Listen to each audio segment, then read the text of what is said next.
All right, welcome to part two of my interview with Samantha Markle. And before we get started, I want to address some of the criticism about interviewing Samantha Markle on my channel. Now, for those of you who may be new to the channel, you may not understand how we operate here. But we, on this channel, we like facts and evidence. We don't believe stories. We don't believe people. We believe facts and evidence. Now, what we do is we evaluate people's story based on the facts and evidence they provide.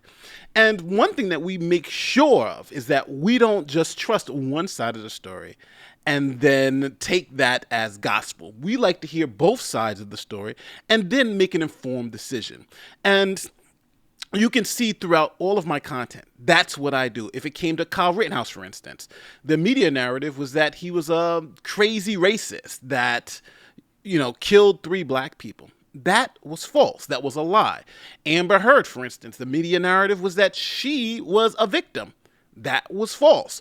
We found that out. So the only way that we were able to understand that those narratives, so to say, was because, and I think this is important, because we heard both sides of the story. So with all of that said, I'm not going to treat you guys like babies. If there are people out there who cannot or do not want to hear both sides of the story, I totally understand that. Don't watch this video. I also understand that people sometimes get into this bias where they don't really want to hear the truth, or they don't really want to hear someone defend themselves. They just kind of want to believe the narrative that's already been spent. And look at this case, for instance. On one side, we have a docuseries that has spent over $100 million to get produced. And in that docuseries, Samantha Markle's been mentioned on there, multiple times, right? In 2 of the series. And her daughter's even up there talking about her. And the blowback that I'm getting from people saying, well, Nate, you shouldn't have let her speak at all on your platform. It's like, well, hold on. She's responding to $100 million PR campaign. And she's just coming to my YouTube channel and saying, hey, listen, here is the part of the story that she wants the public to know. And I think that's valuable. And hey, if you can believe her or not believe her at all, that is not the important part to the story. But it's just of being able to evaluate what each side is saying and think critically for yourself. Because let's not forget, Johnny Depp, for instance, this is what happened to him. Remember after he was canceled and called a wife beater? If I would have had him on the platform, Nate's platform on a wife beater. But you would have never heard his side of the story. And to hear his side of the story, he had to go to court. And that's what Samantha's doing, and that's what I'm doing. So I would just say this. If you guys really feel, for those of you who really feel that this is just too much for you and you guys just don't want to hear, this may not be the place for you. And this may not be the channel for you. Because we're always going to push to hear both sides out, to find out what the truth is. And sometimes that may be uncomfortable.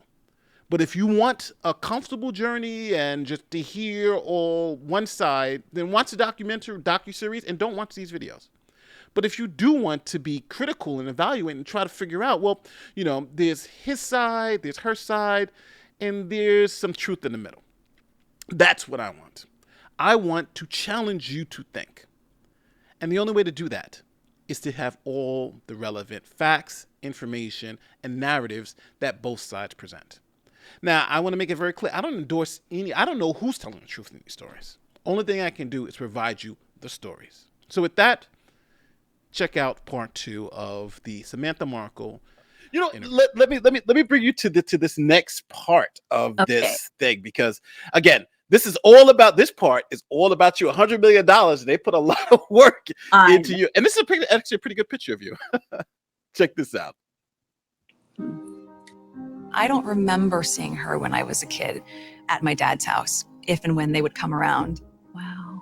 And then the last time that I saw her. So just to be clear, she says she doesn't remember seeing you at her dad's house. And you're saying that you live. Those are 2 irreconcilable statements, right? Well, and that was when she was in junior high that I was downstairs, but she just busted herself. She just contradicted herself.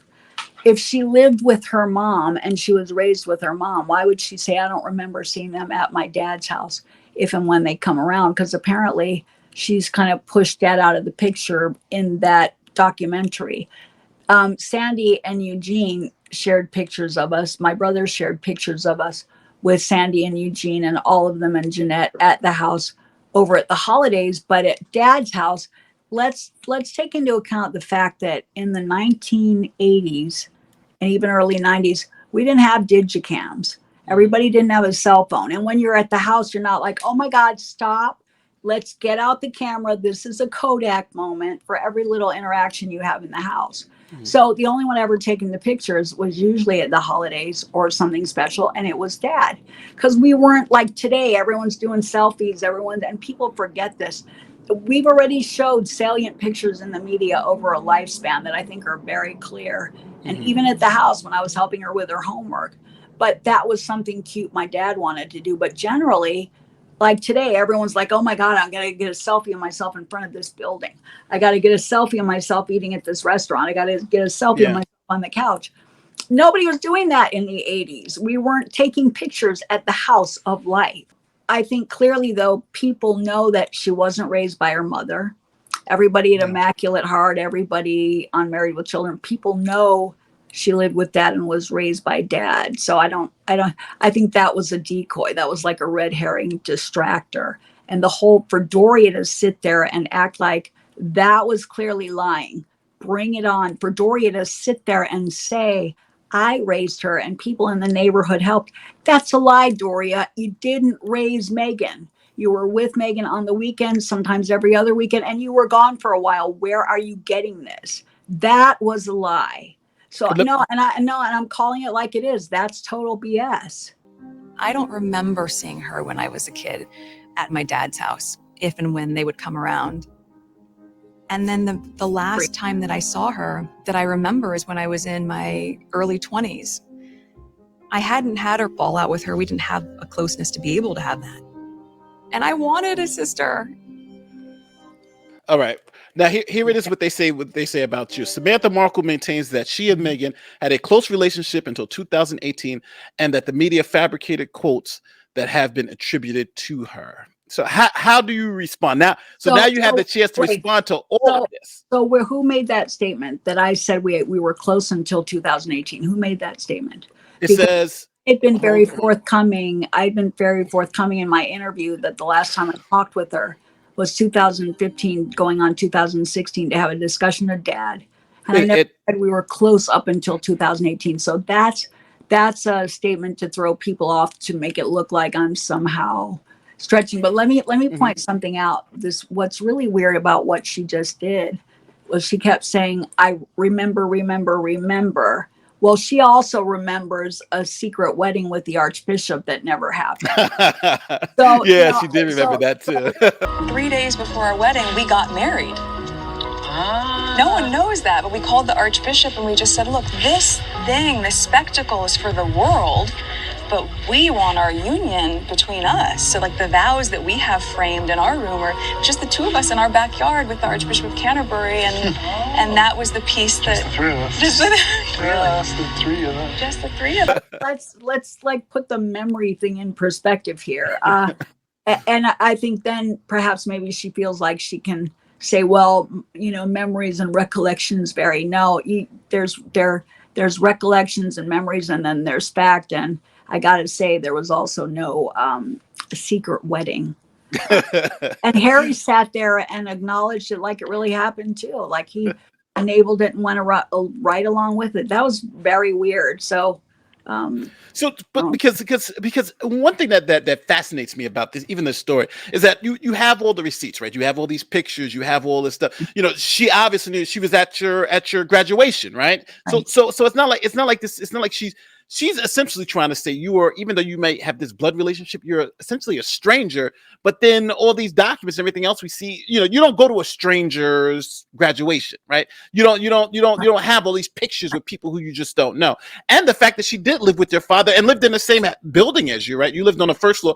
To say that she doesn't know you, did they not believe that any of this stuff could be checked? Like it just seems like kind of an outrageous lie if these receipts happen to be, if these receipts are accurate. Well, and you know how it is. So, I mean, even during the quakes, I was like upstairs very vividly and kind of a nightmare during that whole earthquake thing. But when you live downstairs from your dad and your sister, you're not always downstairs. You're Of upstairs, course. interacting, you're going the same place in cars and doing stuff, during the week and on the weekend. So you're not separated just because there's a floor in between you.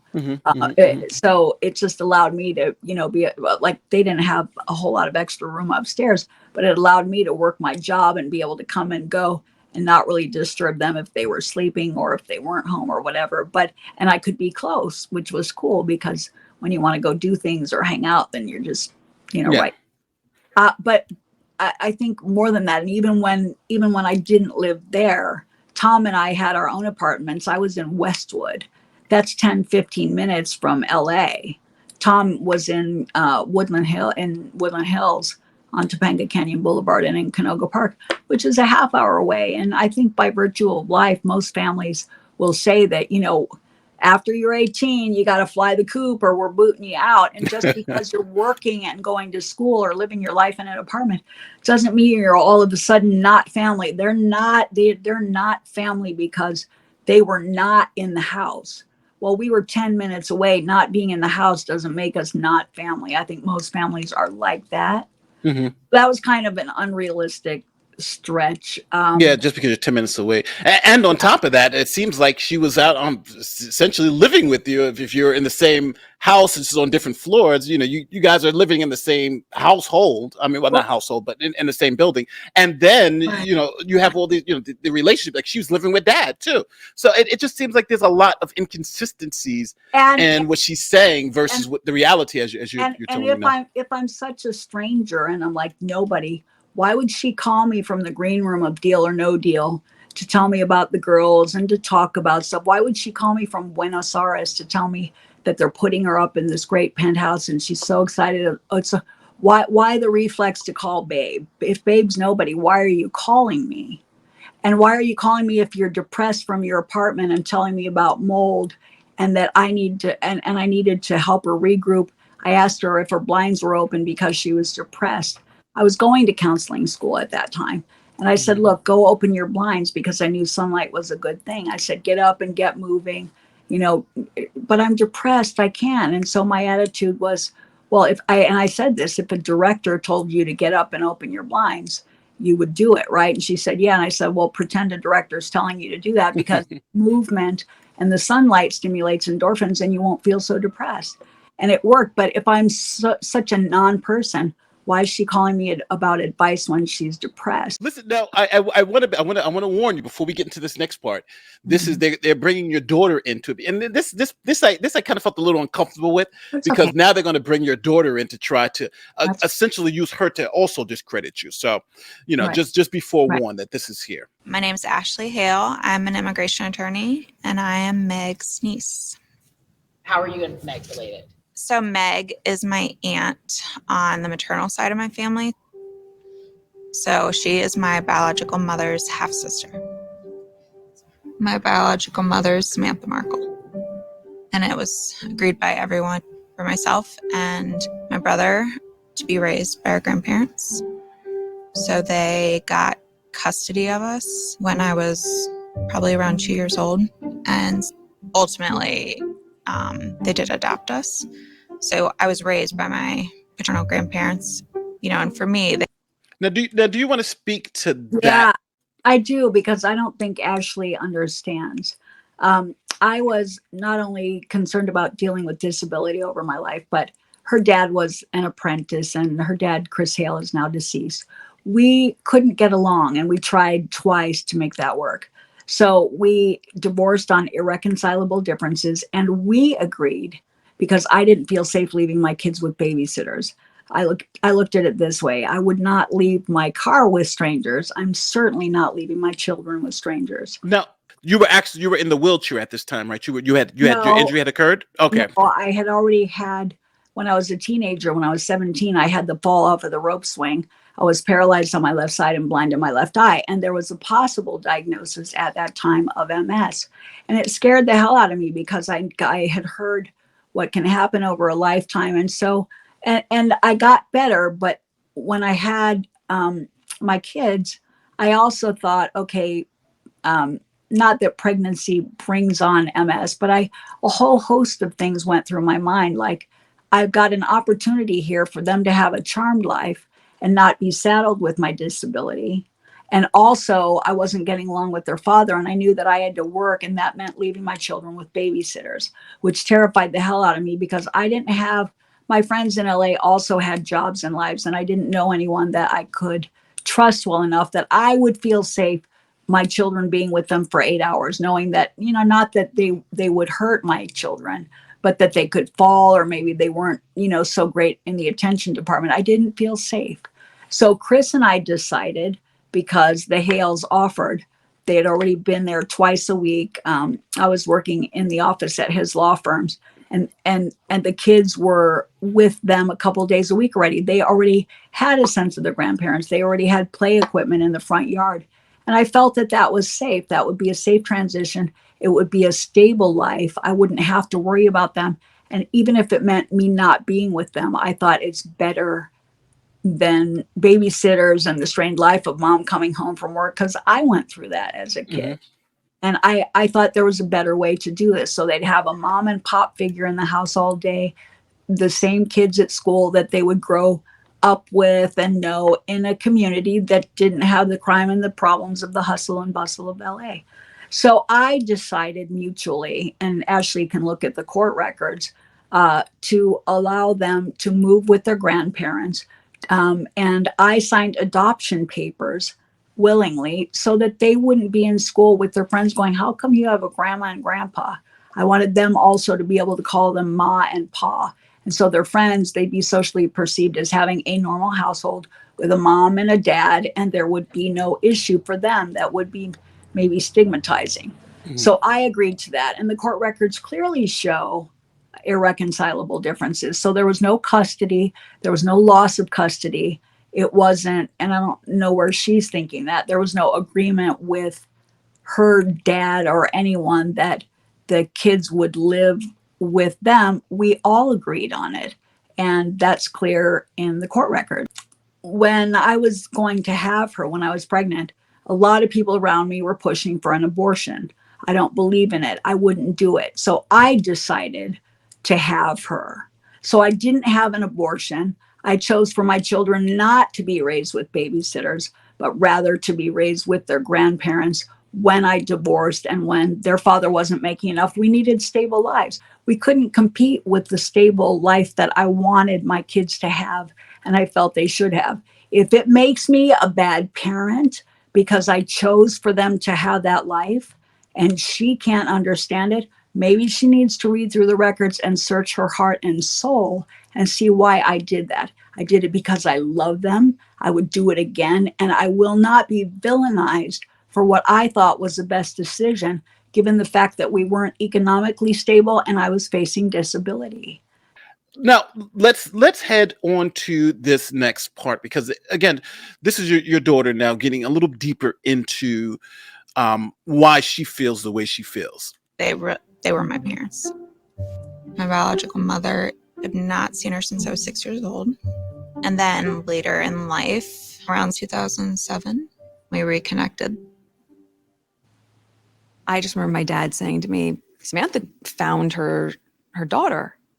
And I was like, oh, if you have her email address, I want to email her. Started out with, these like long emails back and forth to each other. And then texts and calls. After a while, I think we were talking on some level several days a week. And we just hit it off. And then she and I just started, I was on Suits at the time. So I'd say, let's go on vacations. She took me to New Orleans.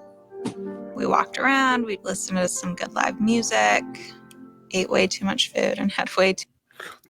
I also wanted them to connect. And my dad and I had a conversation about it, and he asked me for the information and the email address. My dad didn't have an already existing email address for her. I gave it to my dad. And then your dad gave it to Meghan. Yeah. And it was great. I wanted them to have that relationship. So I think it's good that they did. But I think Meg's also leaving out of the equation here the fact that my dad mentioned to me how proud he was of Meg at Trevor's wedding for telling Ashley, your mother really loved you. Meghan stood up and gave, or not stood up, but she gave Ashley this anti-talk, so that Ashley would kind of understand your mother really loved you, and that's why she did what she did. So Meghan knows that it wasn't that I lost custody. Meghan knows that I did what I did because of what I was dealing with and that it was out of love. And Meghan knows that I was also the reason that they connected. I wanted them to connect because of the closeness and age. I thought that would be a wonderful thing.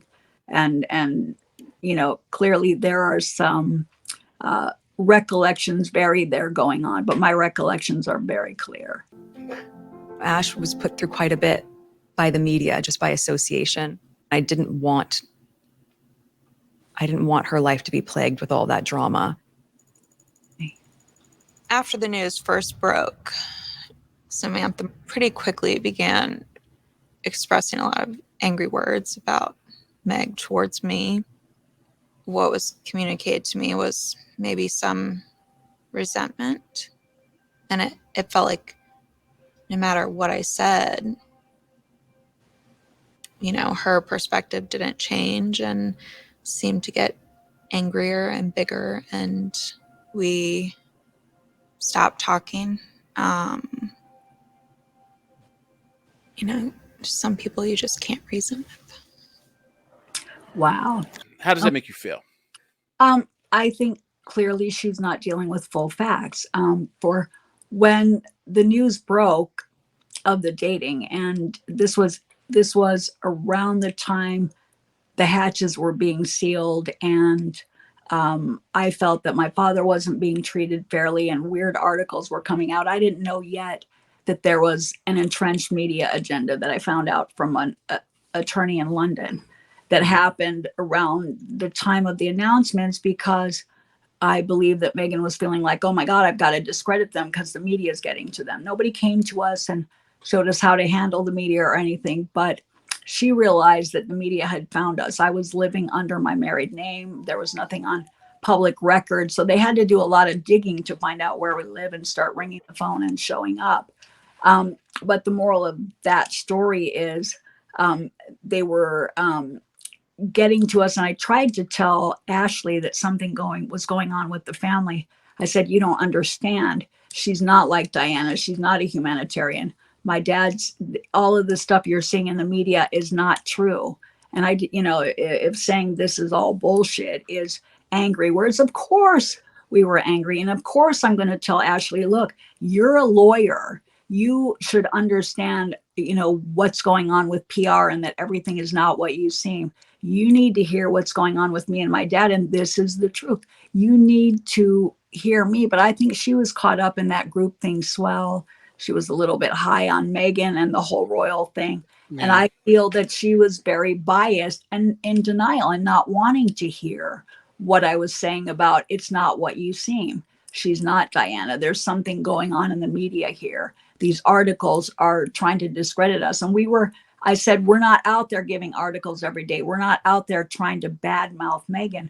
We're trying to set the record straight.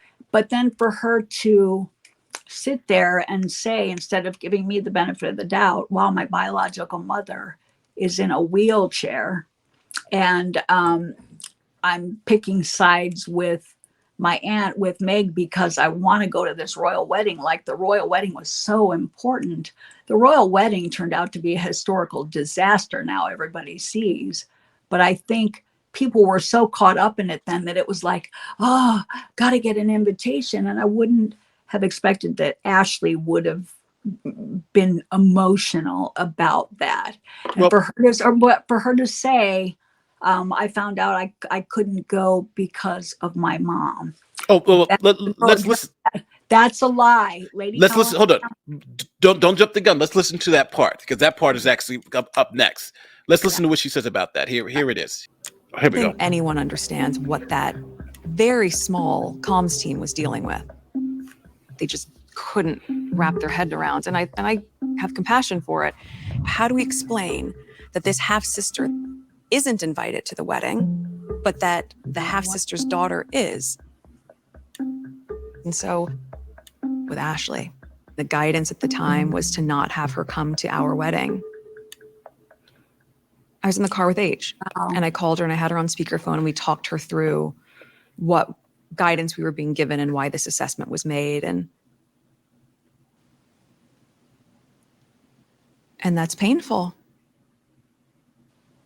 I think I said I was hurt on some level, but I understood where it was coming from. To know that it was because of my biological mother that this relationship that's so important to me was impacted in that way.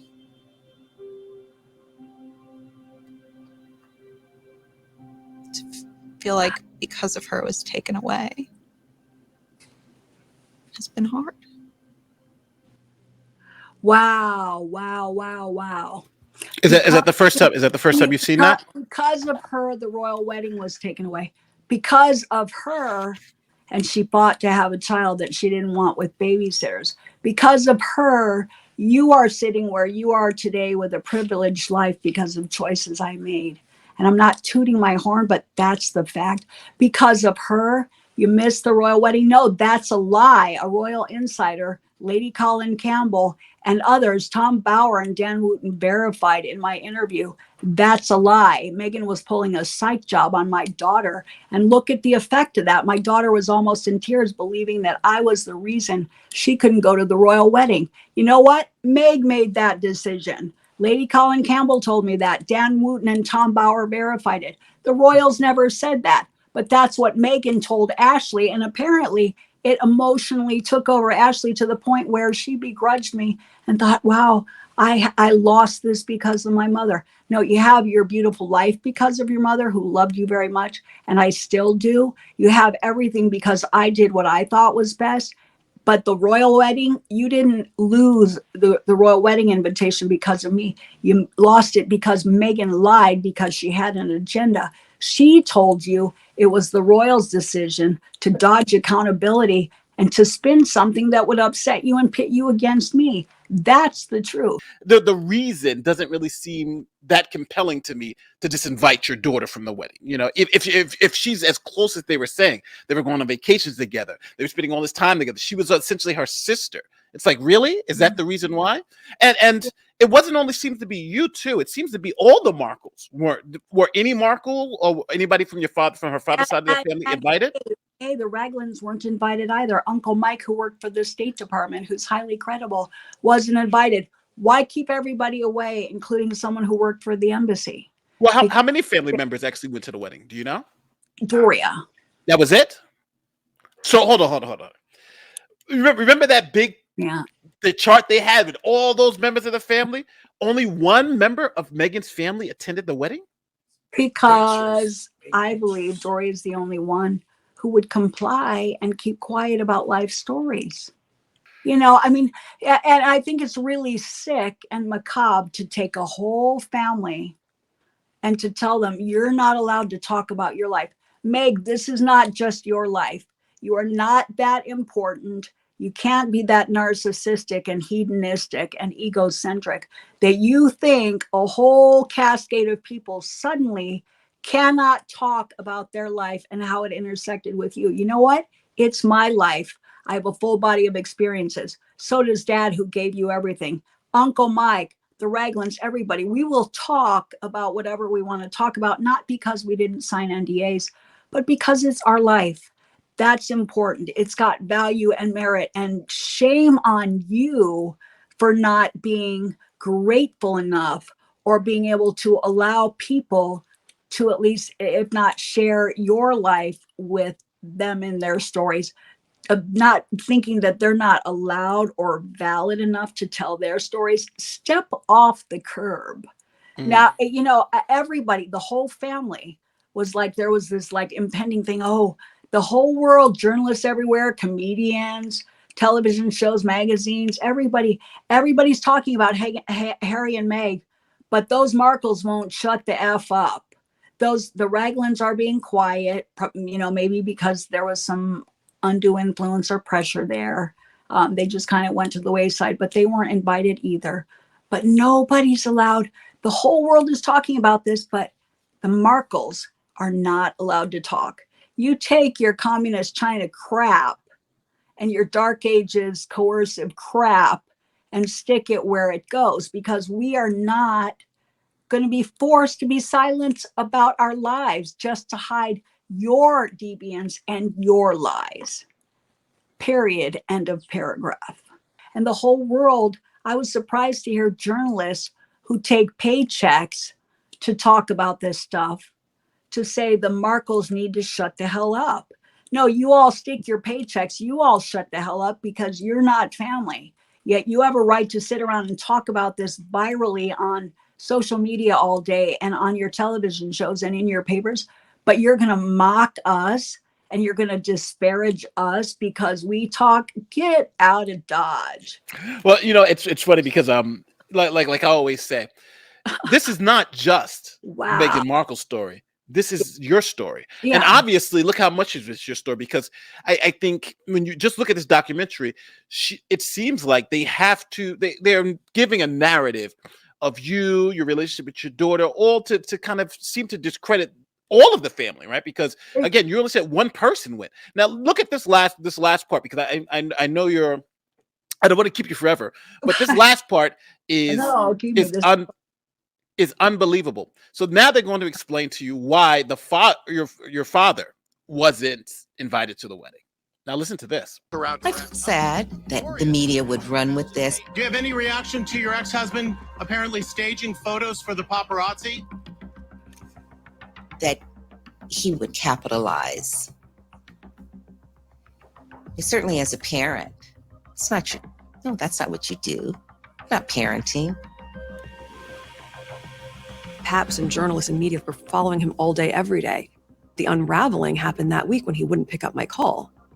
And instead, you're talking to TMZ. We just broke a big, fat story on our website. Meghan Markle was supposed to be walked down the aisle by her father, and we found out from her father, not only will he not do that, he's not going to attend the wedding at all. And I'm finding out that you're not coming to our wedding through a tabloid. Meghan's father, 73-year-old Thomas Markle, reportedly suffering a heart attack after igniting a scandal these past few days with staged paparazzi photos that went viral. And then suddenly they were saying he was in the hospital. It's like, what's going on? Please just pick up the phone. Like, what's going on? We're not mad. Just please pick up the phone. Like, Hey, Jody Arias. He told me he had a heart attack 6 days ago. Which is crazy. calling. This is not him saying, oh, I don't want to be there. No, I get it. I know what I'm saying. And the world is watching this drama play out.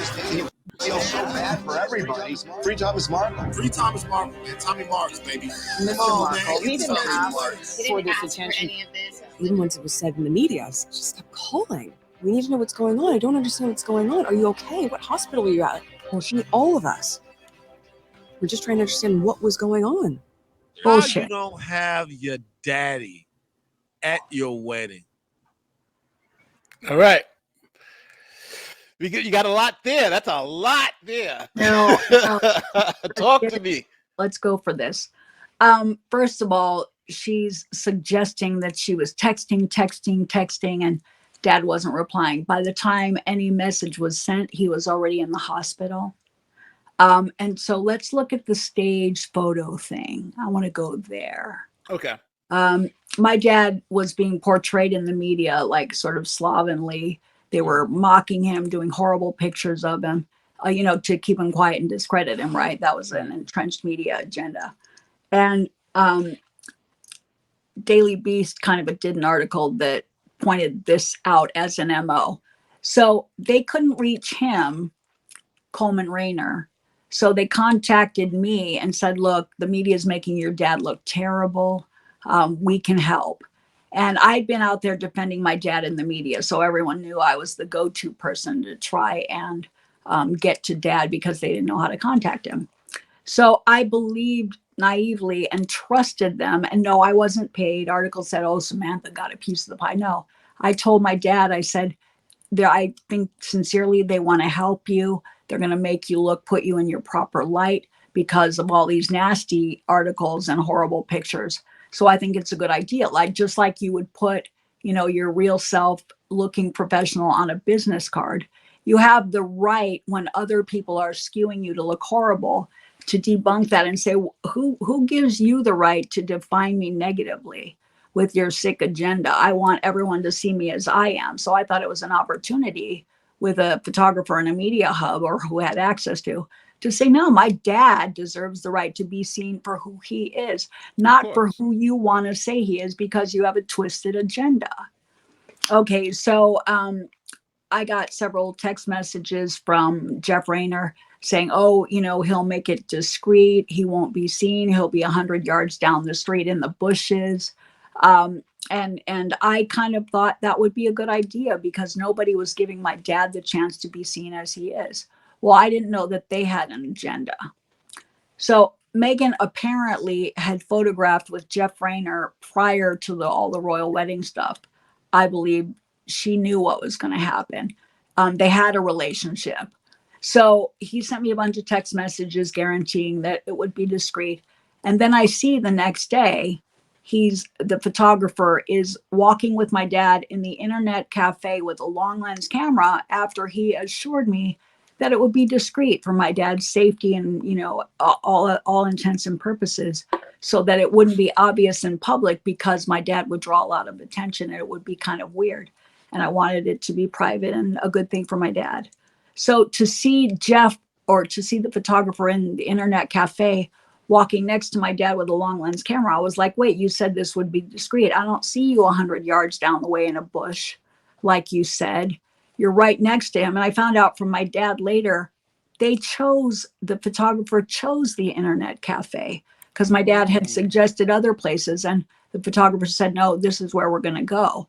He knew that surveillance cam was on the ceiling.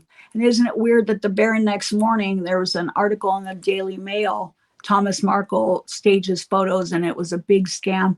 And isn't it also weird that the next day on Facebook, Jeff Rayner was bragging on his Facebook page, calling it a cheeky little hit? Why the hell did she shoot with Jeff Rayner when she moved to Montecito with Coleman Rayner credits on the bottom of the photo? Seems like she had a relationship with him before and after. And I believe the whole thing was set up to discredit my father and to keep him away from the wedding and to create a reason why he couldn't be at the wedding. Okay, this is Nate from the future, and I wanted to stop this interview just for a quick second to add some context to this story. Now, we've heard two sides or two versions of this story, what happened to Thomas Markle. We've heard Meghan's side that essentially says that he's an opportunist just looking to take advantage of his daughter. And then we've heard Samantha Markle's side saying that this was just a misunderstanding and he was trying to portray himself in a different light. But when Meghan and the docuseries portrayed it, they actually pointed to this TMZ spot from about 4 years ago. And instead you're talking to TMZ. We just broke a big, fat story on our website. They played clips of it within the docuseries.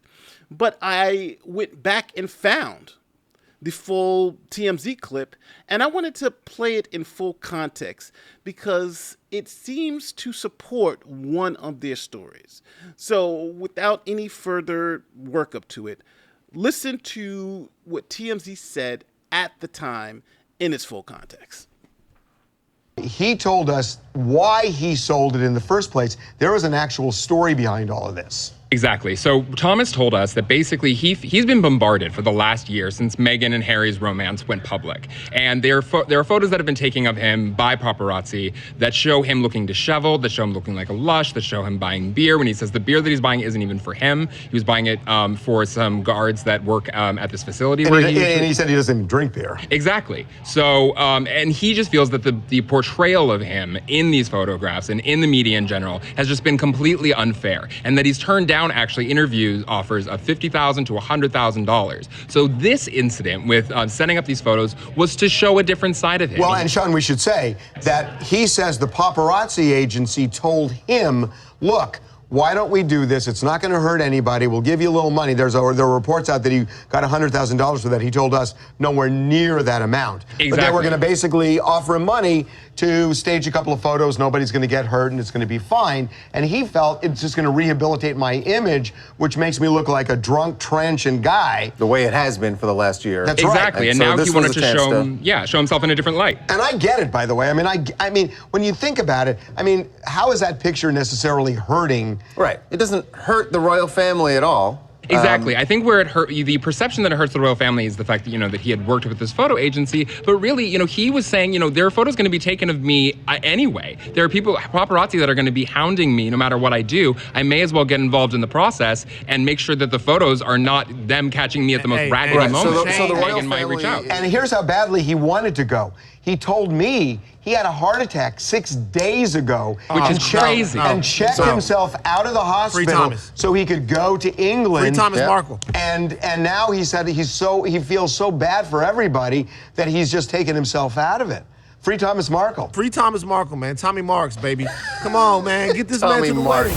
No. And then when the heart attacks were there, it's like, oh God, we've gotten ourselves into, like a huge mess here. How do we fix our reputations now that Dad's had a heart attack? How do I justify him not being at the wedding? So it's been this like continuum of discredit Dad, because what she did was so horrible that how do you do that? I mean, you can't smoke screen it. You can't hide the elephant in the room.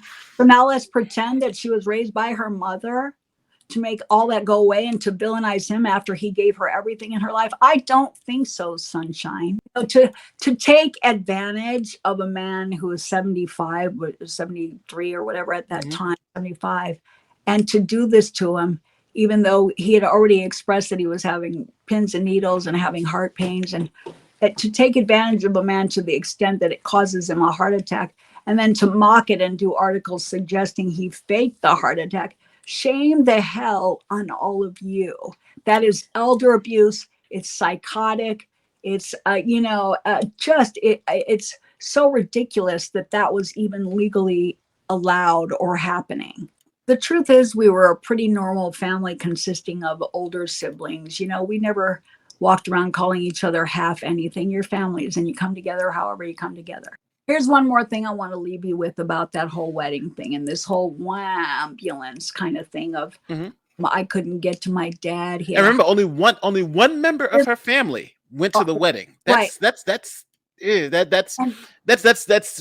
extremely rare, right? To keep everyone away, including Uncle Mike, who worked for the embassy. My sister never did. She did a 5-week study program, but who retired from the United States Embassy, who would have been lovely at a conversation with the royals because of his credibility. She kept him away. Why is that? He didn't get an invite even after writing the letter. And let's leave this on the table for someone who's so distraught about Dad not being at the wedding. These are people, Harry and Meg, who fly around for lunch, the New York baby shower, they go visit friends, they go to New York, they go to galas. It would have taken nothing, for them to get on a plane to go to Dad. And they had he has a heart attack, right? Yeah. Especially, she would have been, oh my God. He's in the hospital, yeah. Let's get our private plane right now. Heck with the eco footprint. Let's get on a plane. My dad's had a heart attack, right?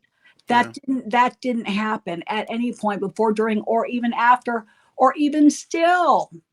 It would have been nothing. And furthermore, if they couldn't do it because they didn't want to be allegedly swamped by paparazzi, after my dad got out of the hospital, there was no point when they could have had him go to San Diego airport and put him on a private plane to go to them.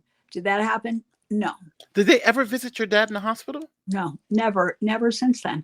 He hasn't seen them. They haven't called him. They haven't written. They haven't nada. Well, that's horrible. Well, listen, again, Samantha, thank you so much. Thank you for sharing. And I know this had to be emotionally draining, seeing all this and I know having all this stuff kind of plastered out and being portrayed as the villain in this story. But, I think when people know the facts and find the truth, I think, things like this will hopefully give people at least the understanding that, you know, when you hear one side of the story, there's also an extremely compelling second side of the story. And as Well, long as the facts and let the viewers understand what the facts are and come to the right. conclusions And themselves. and you know what? And you were a prosecutor and a cop, but I've also been joking, God, where's Dr. Phil? Hey, this has become so macabre. Let's get Nancy Grace in here. Like even watching this documentary, it's always she's the victim. Like first it's the press, right, that's making them the victim. Then it's the internet that's making them the victim. Then it's you guys who are allegedly victimized. So she's always being the victim. It's always woe is me, woe is me, woe is me. Everybody's against me. Everybody's the country's racist, the internet's racist, my family's racist. Like everybody seems to be racist, or everybody just hates Meghan. It doesn't really seem like the case, because if I'm sitting there saying everyone hates me, then it's kind of like, well, is it me or is everyone else wrong? You know, what's going on here? It seems very primitive and childish. Like if you've ever watched toddlers throw tantrums, like because their conflict resolution, their frontal lobes aren't really developed. It's like a primitive reflex thing. It seems like this is how it seems like they're acting with the royals, with everybody, with everybody, with everybody. It's like, you're busted. You're being called out on your behavior. You're in a timeout. I don't like you. You're not my friend. You're mean. You're bad. I mean, it's the same. It's like an adult play out of that same basic reflex. When there's like cognitive dissonance going on, you're busted, you're in denial, and suddenly you have to villainize the person that's pointing out that you did something wrong because you're not comfortable, owning it and being accountable. And so everybody is not wrong. Everybody is not the villain. And Yes, that has to speak for something. Hey, if you enjoyed this interview or any of the other videos on the channel, don't forget, like, share, subscribe, do all that great YouTube stuff, and we'll see you next time.